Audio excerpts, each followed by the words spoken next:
The cold open bursts to life with the deep thrum of industrial machinery and the echo of dragging footsteps in a vast, dimly lit warehouse.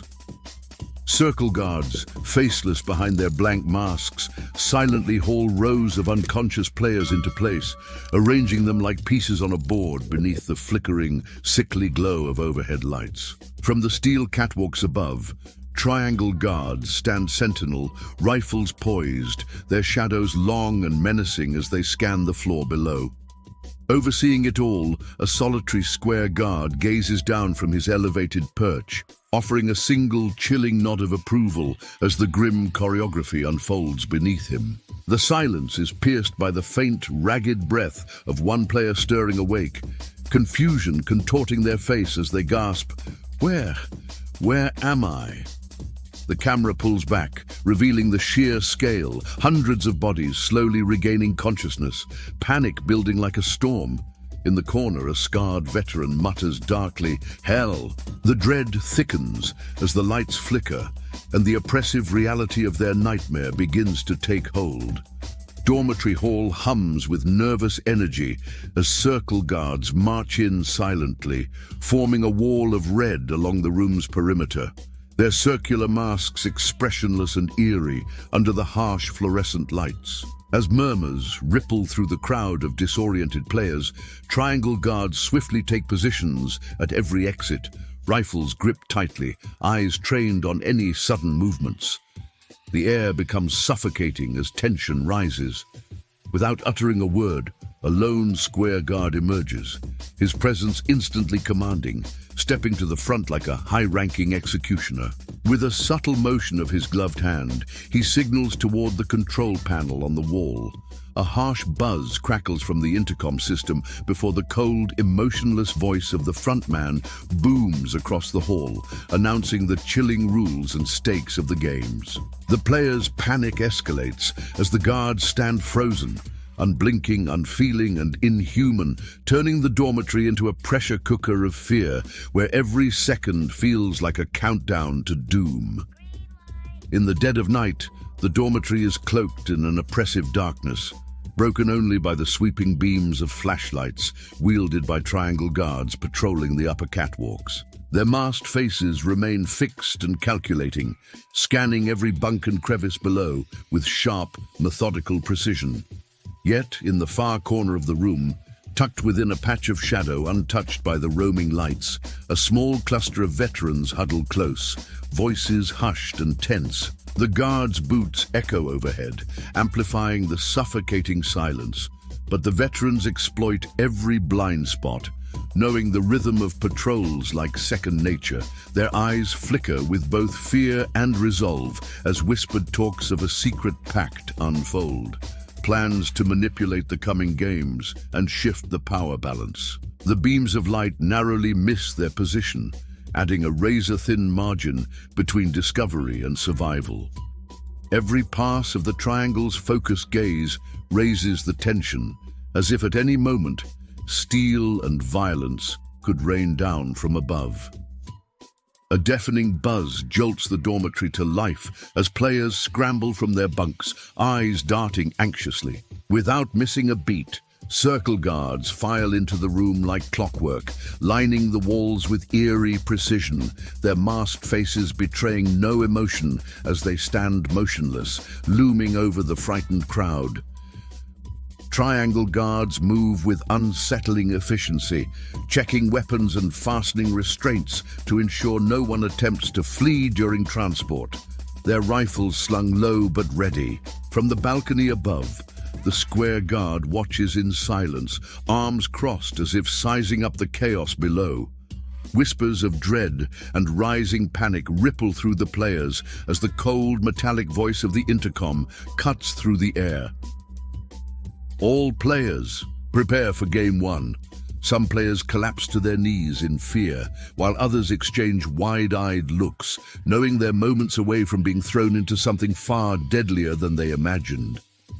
The guard's stillness makes the atmosphere unbearable, as if the entire room is teetering on the edge of violence. The towering doors creak open to reveal a grotesque reimagining of a tug-of-war arena.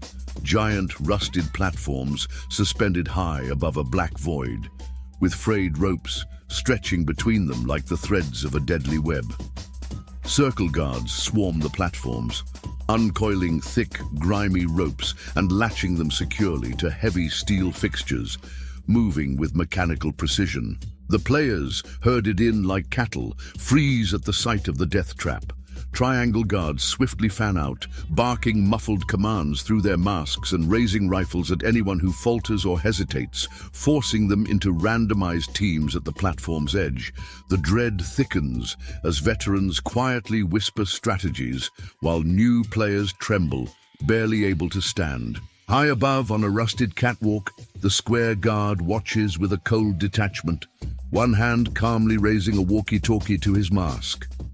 A simple nod is given, and the chilling words echo through the comms. The game begins now. The creaking of pulleys and tightening ropes signals that survival will come down to raw instinct and desperate alliances. With a thunderous clang, the tug-of-war platforms lurch into motion, swaying ominously above the abyss. Ropes tighten, hands bleed, and screams echo as chaos erupts. Circle guards line the arena's perimeter like vultures, eyes locked on the struggling players, prepared to retrieve bodies or drag away the defeated. Triangle guards pace along the walkways, rifles trained on the panicked, sweat-drenched competitors, ready to act at the slightest hint of cheating or defiance. One misstep, one plea for mercy, and their weapons snap to attention. Amid the frenzy, the square guard stands behind the thick glass of a control booth near the arena floor, silent and unmoving, observing the carnage unfold with clinical detachment. His gloved hand occasionally lifts to his earpiece, relaying updates to the unseen frontman as players drop, ropes snap, and alliances fracture. Amid the bloodshed, a veteran lunges to pull a trembling newcomer to safety, sacrificing their position in a moment of redemption, only to vanish into the void below.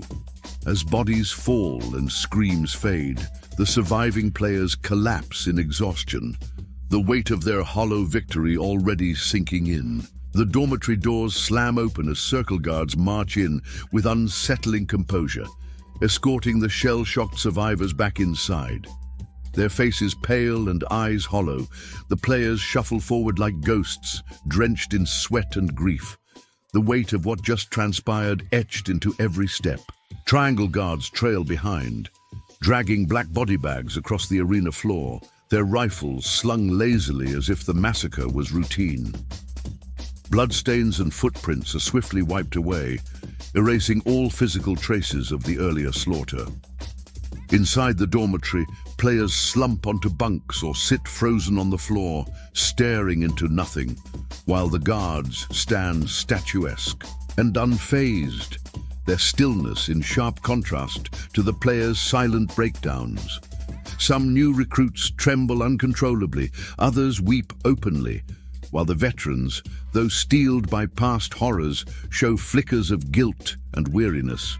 The clinical efficiency of the guards makes the aftermath all the more harrowing, amplifying the sense that here human life holds no value. Inside a dimly lit, sleek chamber high above the chaos, the frontman sits behind a vast desk, the flickering glow of multiple surveillance feeds reflecting off his imposing square mask.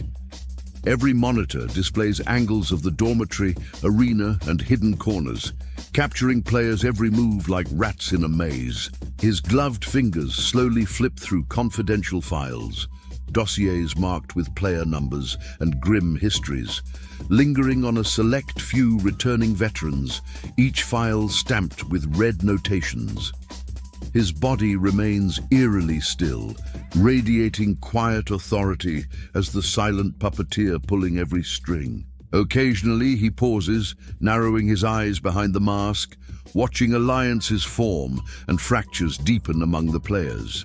The faint sound of a clock ticking in the background underscores the tension as the front man coldly calculates his next move, weighing life and death like pieces on a chessboard. In the stark glow of the surveillance room, monitors hum softly, cycling through endless live feeds of the dormitory and arena. A square guard stands silently near the door, posture rigid as ever, guarding the inner sanctum.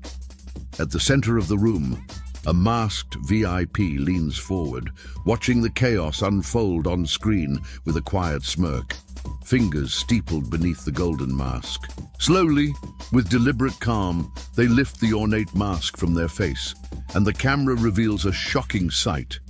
A familiar face, once a desperate player from Season 1, now wearing an unsettling expression of control and acceptance.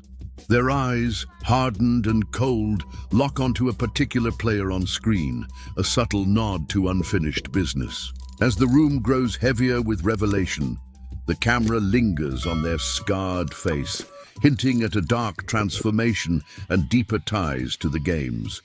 Cut to black. End of episode.